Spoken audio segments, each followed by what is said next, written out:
Assalamualaikum warahmatullahi wabarakatuh. Selamat pagi semuanya. Kami dari kelompok 3 DDIS akan menjelaskan tentang ilmu sosiologi. Sebelumnya, izinkan saya memperkenalkan kelompok kami terlebih dahulu. Diawali dari saya, Akila Zazana Said, lalu rekan saya, Gina Wirananda Firasdita, Muhammad Turfaiz, dan yang terakhir, Arya Dewi Hastara. Langsung saja kita mulai presentasi pada hari ini. Untuk pemateri pertama akan dijelaskan oleh Gina Wirananda. Pengertian ilmu sosiologi. Sosiologi berasal dari bahasa Latin, yaitu socius, yang berarti kawan dan teman. Sedangkan logos berarti ilmu pengetahuan. Dari asal bahasanya, dapat dipeloreh definisi secara singkat tentang sosiologi, yakni ilmu yang mempelajari tentang masyarakat. Auguste Comte, salah satu tokoh sosiologi, menjelaskan bahwa sosiologi adalah suatu disiplin ilmu yang bersifat positif, yaitu mempelajari gejala-gejala dalam masyarakat yang didasarkan pada pemikiran yang bersifat rasional dan ilmiah. Sekarang bagian objek sosiologi. Objek sosiologi adalah masyarakat. Dilihat dari sudut hubungan antar manusia dan proses yang timbul dari hubungan manusia di dalam masyarakat. Objek kajian sosiologi itu terbagi menjadi dua, yaitu objek material dan objek formal. Pengertian dari objek material adalah seluruh aspek kehidupan sosial, termasuk proses interaksi antar manusia dan gejala atau fenomena yang mempengaruhi kehidupan sosial. Objek material sosiologi dapat berupa objek fisik dan objek non-fisik. Sedangkan untuk objek formal, pengertiannya adalah hubungan antar manusia sebagai makhluk sosial, serta proses yang timbul dari hubungan di dalam masyarakat. Ciri-ciri ilmu sosiologi. Jadi, ciri-ciri ilmu sosiologi itu ada 4. Yang pertama itu ada empiris.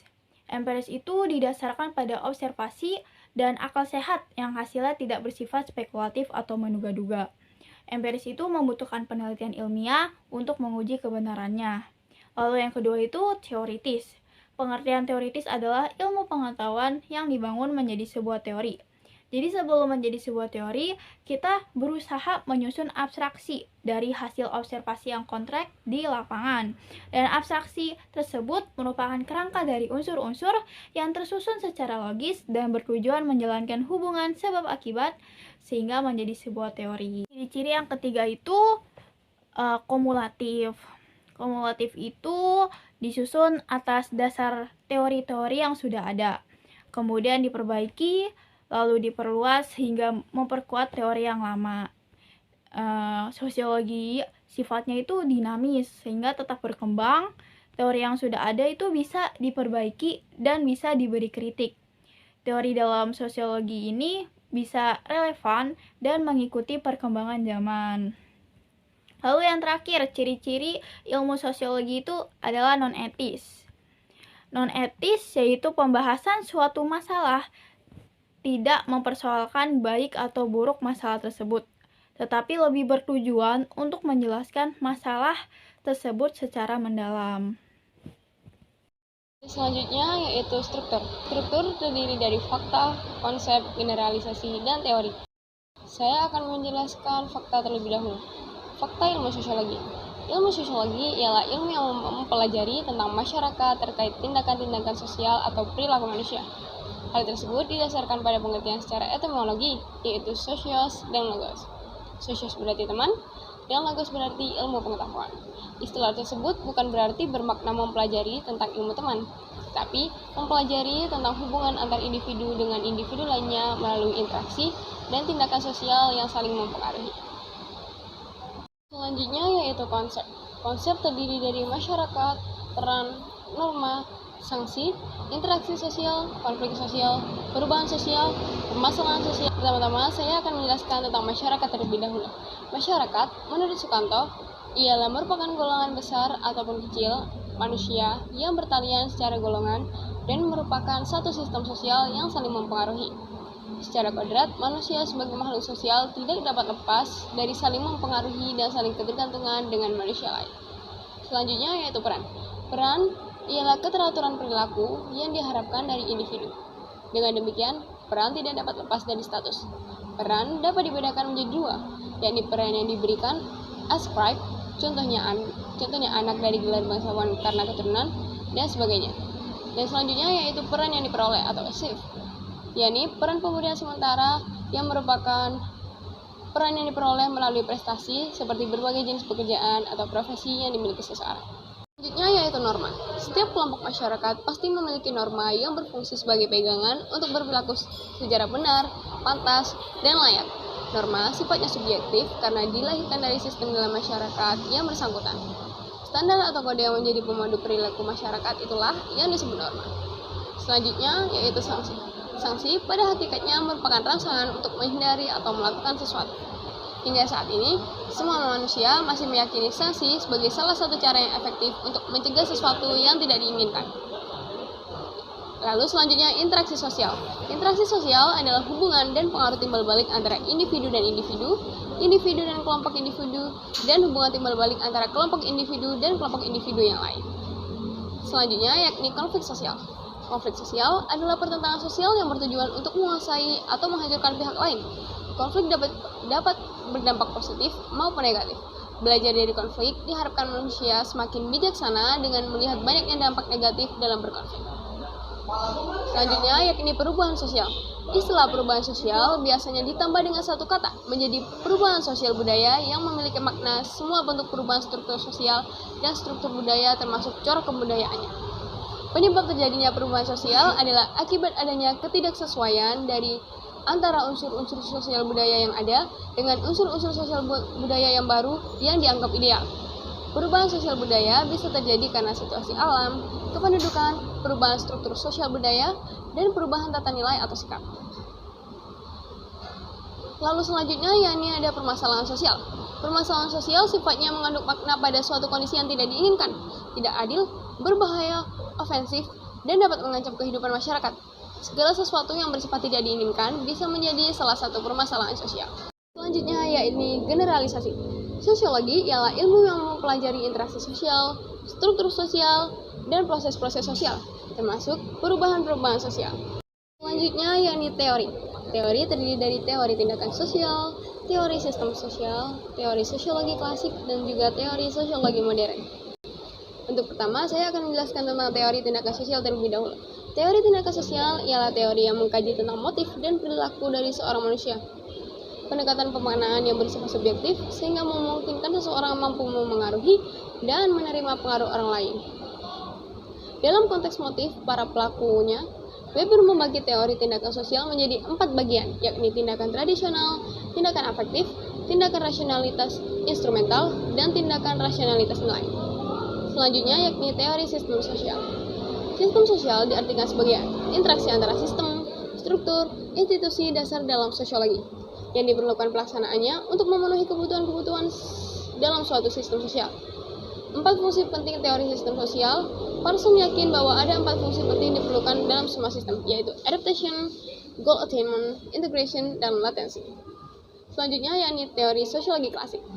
Teori ini ialah teori sosiologi yang muncul pada tahun-tahun awal. Periode ini ditandai oleh munculnya aliran sosiologi dengan tokoh-tokoh seperti Auguste Comte, Max Weber, Karl Marx, dan lain-lain. Selanjutnya yakni teori sosiologi modern. Kelompok teori sosiologi modern mengacu pada aliran-aliran pemikiran dalam sosiologi yang muncul setelah periode awal perkembangan ilmu ini. Mengutip penjelasan Bernard Raho dalam buku teori sosiologi modern, sejumlah contoh teori sosiologi modern adalah sebagai berikut, yakni teori fungsionalisme struktural, teori konflik, teori interaksionisme simbolik, teori fenomenologi, teori etnometodologi, sosiologi perilaku, dan teori pertukaran sosial. Selanjutnya yakni ada metode.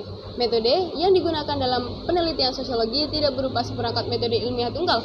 Terdapat beberapa metode ilmiah yang dapat digunakan untuk penelitian sosiologi. Berikut metode-metode yang dapat digunakan dalam penelitian sosiologi. Yang pertama yakni metode kualitatif, metode kuantitatif, metode induktif, metode deduktif, dan juga metode empiris. Pertama, saya akan menjelaskan tentang metode kualitatif terlebih dahulu. Metode kualitatif merupakan metode yang menekankan pada pengumpulan dan penggunaan data deskriptif dan naratif. Metode ini cenderung digunakan untuk mendefinisikan sesuatu yang tidak bisa diukur menggunakan angka. Data yang terhimpun terbentuk rangkaian kata dan kalimat. Metode kualitatif terdiri dari 3 jenis, yakni metode historis, metode komparatif, dan juga metode studi kasus. Selanjutnya yakni metode kuantitatif. Metode kuantitatif adalah metode yang menekankan pada pengumpulan dan penggunaan data numerik dan angka-angka. Pengukuran dilakukan secara matematis untuk mengukur gejala-gejala sosial yang terjadi di masyarakat. Metode kuantitatif terdiri dari dua jenis, yakni metode statistik dan juga metode sosiometri. Selanjutnya, yakni ada metode induktif. Metode induktif merupakan metode untuk mempelajari sesuatu yang bersifat khusus agar mendapat kesimpulan yang universal.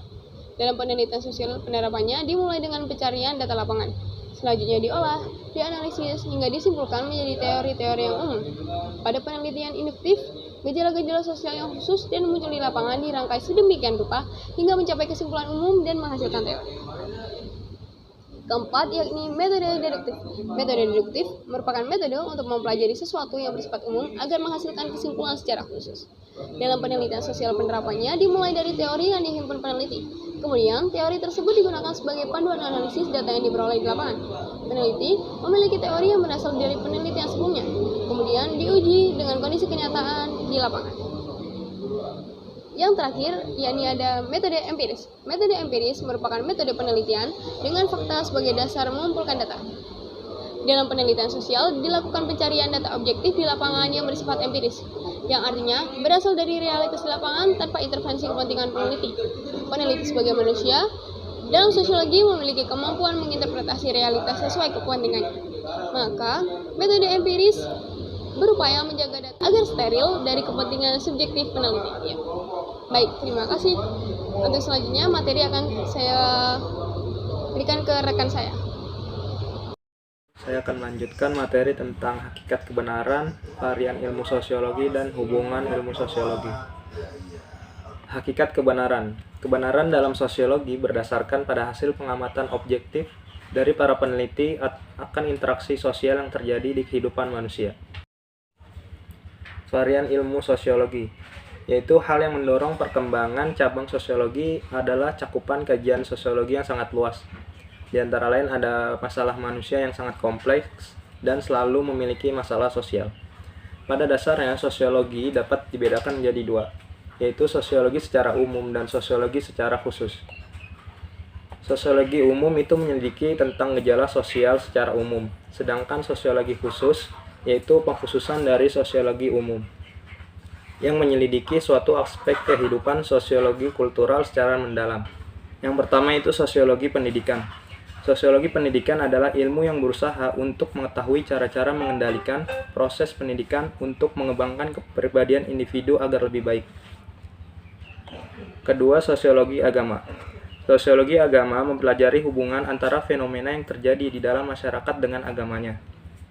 Dalam sosiologi agama dipelajari beberapa materi yang meliputi perilaku manusia yang berhubungan dengan keyakinan yang dipeluknya, peranan agama sebagai peranata sosial, peranan agama dalam perubahan masyarakat, dan peranan agama sebagai agen pengendalian sosial. Yang ketiga itu sosiologi hukum. Sosiologi hukum mempelajari kaitan antara fenomena yang terjadi di dalam masyarakat dengan hukum. Yang keempat, sosiologi keluarga. Sosiologi keluarga membahas tentang kegiatan atau interaksi fenomena yang terjadi di dalam masyarakat dengan keluarga. Yang kelima, sosiologi industri. Sosiologi industri menekankan tentang perkembangan industri seiring dengan perkembangan masyarakat. Contohnya adalah dampak tumbuhnya industri di berbagai wilayah. Yang keenam yaitu sosiologi pembangunan. Sosiologi pembangunan mempelajari tentang perubahan pembangunan dalam perubahan sosial, peranan pembangunan dalam kehidupan masyarakat, dan peranan pembangunan terhadap perekonomian masyarakat. Yang ketujuh yaitu sosiologi politik. Sosiologi politik adalah cabang ilmu sosiologi yang mempelajari sebab akibat sosial dan peranan suatu kekuatan dalam masyarakat. Yang kedelapan yaitu sosiologi perkotaan. Sosiologi perkotaan adalah studi sosiologi tentang kehidupan sosial dan interaksi manusia di wilayah perkotaan. Yang kesembilan yaitu sosiologi kesehatan. Sosiologi kesehatan dan penyakit mempelajari interaksi antara masyarakat dan kesehatan. Objektif dari topik ini adalah untuk melihat bagaimana kehidupan sosial memiliki dampak terhadap mobilitas dan tingkat kematian, ataupun sebaliknya. Selanjutnya yaitu hubungan ilmu sosiologi dengan ilmu sosial. Yang pertama, ilmu sejarah membutuhkan sosiologi untuk memahami pola kehidupan masyarakat. Sementara ilmu sosiologi membutuhkan ilmu sejarah untuk membantu melihat perkembangan umat manusia. Yang kedua yaitu ilmu sosiologi dengan antropologi. Keduanya mempelajari tentang manusia, hanya saja antropologi lebih menekankan kepada aspek kebudayaan. Yang ketiga yaitu hubungan ilmu sosiologi dan ilmu ekonomi yang dapat dilihat dalam masyarakat yang memiliki kecenderungan melakukan kegiatan ekonomi yang berbeda. Sosiologi sangat diperlukan untuk memahami perilaku masyarakat. Selanjutnya adalah pendekatan ilmu sosiologi. Yang pertama ada pendekatan analogi organik dari Herbert Spencer. Herbert Spencer memperkenalkan pendekatan analogi organik yang memahami masyarakat seperti tubuh manusia sebagai suatu organisasi yang terdiri atas bagian-bagian yang tergantung satu sama lain. Yang kedua adalah pendekatan materialisme dialektis dari Karl Marx. Dialektika materialisme adalah sebuah filosofi yang melihat dunia secara objektif dari dalam pergerakannya. Lalu ada pendekatan fungsionalisme dari Emil Durkheim. Fungsionalisme ialah suatu teori sosial murni yang besar dalam ilmu sosiologi, yang mengajarkan bahwa secara teknis masyarakat dapat dipahami dengan melihat sifatnya sebagai suatu analisis sistem sosial dan subsistem sosial dengan pandangan bahwa masyarakat pada hakikatnya tersusun kepada bagian-bagian secara struktural. Yang keempat adalah pendekatan Verstehen dari Max Weber. Verstehen adalah suatu metode pendekatan yang berusaha untuk mengerti makna yang mendasari dan mengitari peristiwa sosial dan historis. Lalu ada tujuan sosiologi, yaitu mempelajari tata hubungan dalam masyarakat dan membangun fungsi-fungsi selaku ilmu pengetahuan. Lalu ada kegunaan sosiologi. Yang pertama, menjadi alat dan sarana untuk memahami masyarakat. Yang kedua, alat untuk memahami struktur masyarakat, pola-pola interaksi, serta stratifikasi sosial. Yang ketiga, ada dasar untuk menerapkan suatu kebijakan. Yang terakhir adalah dijadikan pertimbangan untuk memecahkan masalah sosial. Mungkin itu saja yang dapat kelompok kami sampaikan. Kurang lebihnya mohon dimaafkan. Wassalamualaikum warahmatullahi wabarakatuh.